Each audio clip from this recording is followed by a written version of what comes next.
Et pour terminer cette édition, dans les zones rurales, notamment dans le département de Bondoukou, plusieurs enfants ne sont pas déclarés à l'état civil. Sensible à cette problématique, l'ONG Sviet de Bondoukou, La Lumière de la région, a initié une conférence de presse pour attirer l'attention des autorités étatiques. Anissé Kouadio, notre correspondant, pour plus de précisions.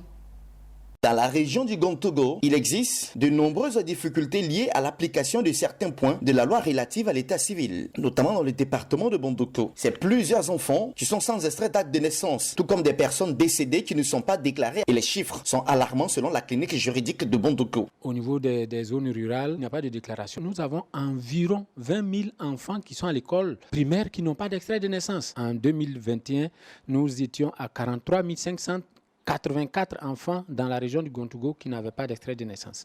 Et vous imaginez que si l'on ne déclare pas les naissances, il est évident que les gens ne déclareront pas les décès. Dans les zones rurales, aucun agent de collecte n'a encore été nommé, alors que la loi de 2018 demande qu'on nomme les agents de collecte. Tous les enfants doivent naître avec une identité et également ces personnes décédées doivent être déclarées à l'état civil. Malheureusement, il n'y a pas d'agent de collecte comme le préconise la loi numéro 2018-862 du 19 novembre 2018 relative à l'état civil et son décret d'application. L'ONG Sviet de Bondoukou, La Lumière dans la région, a organisé une importante conférence de presse en invitant les journalistes de la presse écrite et audiovisuelle afin que ceux-ci puissent relayer à travers leurs différents canaux de diffusion en attirant l'attention des autorités sur l'importance de l'application des dispositions sur l'état civil en ce qui concerne les agents de collecte. Dire au gouvernement qu'il faut clairement définir les documents de base légale qui définissent ce travail. Il faut préciser la rémunération des agents de collecte. On prend des mesures exceptionnelles afin de rendre disponibles les registres d'état civil, décentraliser